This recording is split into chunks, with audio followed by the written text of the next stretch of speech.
Hey guys, this is God of Politics and welcome back to a brand new video. In this video, I am analyzing the Democratic debate in Nevada from last night, as well as some new polls that have come out from key battleground states like Michigan, Wisconsin, Pennsylvania, and Florida. First off, we'll talk about the Democratic debate. It had six candidates: Joe Biden, Elizabeth Warren, Bernie Sanders, Pete Buttigieg, Amy Klobuchar, and the newcomer Michael Bloomberg. First thoughts on the debate from what everybody's been saying, and I would say this too, is that Michael Bloomberg did do very poorly in this debate, his first debate for the presidency, or at least in the first part. Almost as soon as the debate started, Bloomberg got some personal attacks from people like Elizabeth Warren and Bernie Sanders about stop and frisk and some of the comments that he may have made or that have been made maybe in his company. And Elizabeth Warren's been attacking people her whole career like this, especially people on Wall Street, and I think this was more evidence of what she's been doing pretty much her entire life. But I mean, Bloomberg should have gotten a more calculated response to this because it seemed as if everybody knew before the debate, all the candidates, all the watchers, all the moderators knew exactly what was going to be asked of Michael Bloomberg, except for Michael Bloomberg. He just couldn't seem to find a calculated response to the criticism that seemed convincing to the crowd or the pundits or anybody that was watching, especially related to stop and frisk. He tried to get very calculated responses that were very technical, and he didn't get the zingers that often people like Amy Klobuchar or Elizabeth Warren are able to in some people's minds.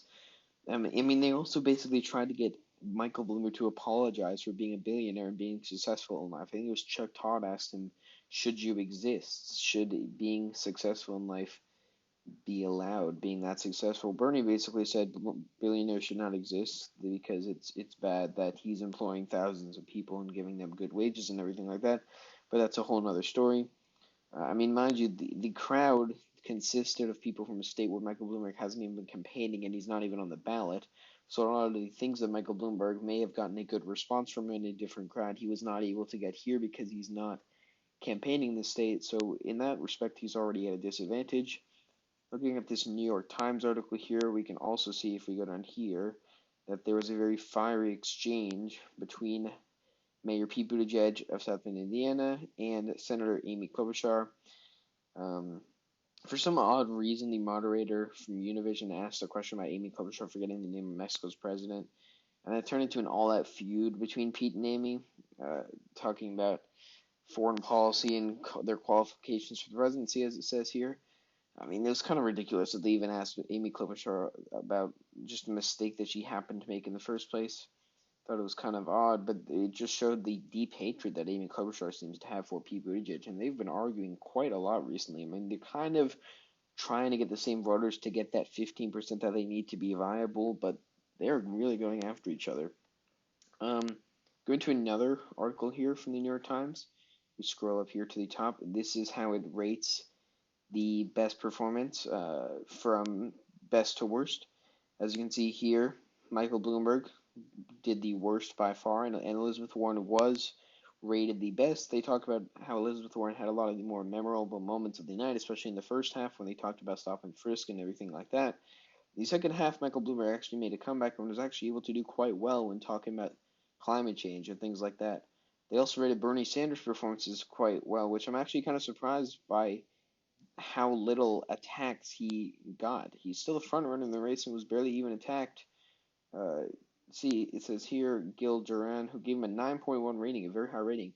Sanders won this debate because no one benefited more from the bloody dogpile on Bloomberg. Sanders gave as good as he got every time someone attacked him.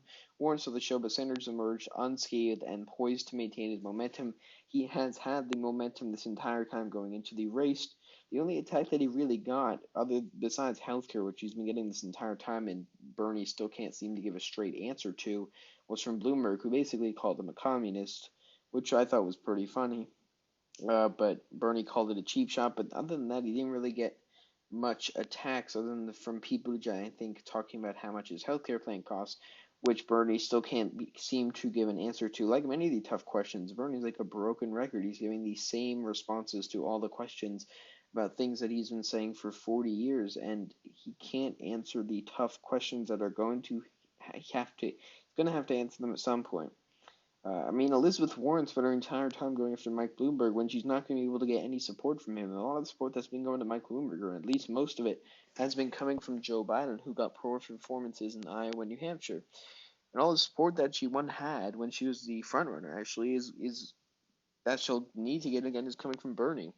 And she didn't really attack him at all. She tried that in the last debate, then it didn't really turn out too well, but she still needed to do it again this time. Nobody except for Bloomberg, as I said before, really attacked him much except for healthcare, and Bernie couldn't really give substantial responses, but he was still rated as doing very well by the New York Times, and it rated the moderates doing very poorly in general.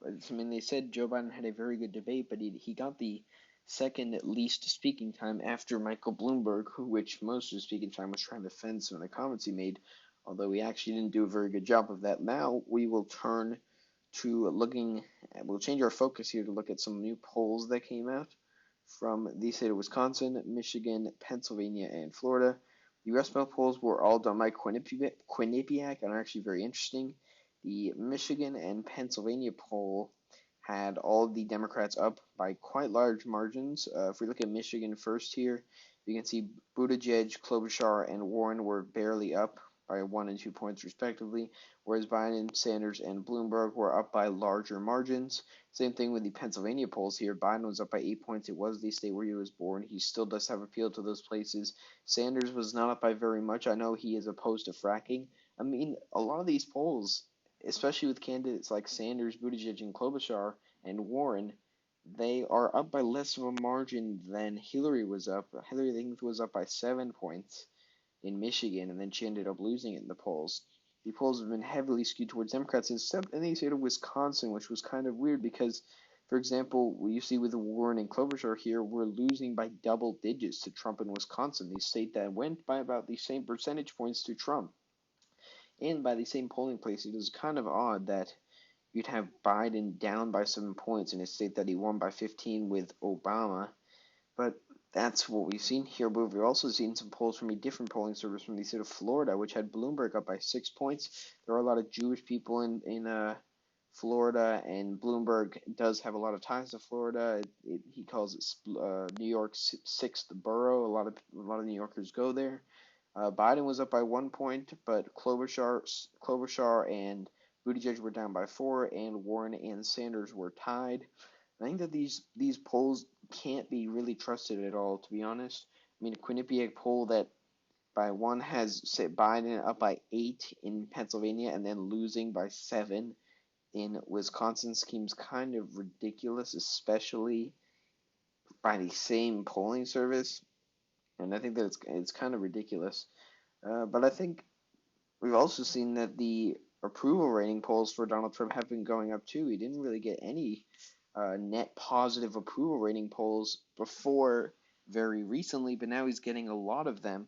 And I think that if this trend continues with all the fractured mess in the Democratic Party, the election could almost be handed to Donald Trump, and we could see effectively a landslide victory, especially if his approval ratings continue to rise, especially if he's still able to get some good polls like he did in Wisconsin while gaining in states like Pennsylvania and Michigan.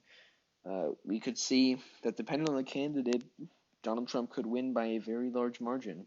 So yeah, hope you all enjoyed watching this video. Please like and subscribe as always, and I will see you guys later.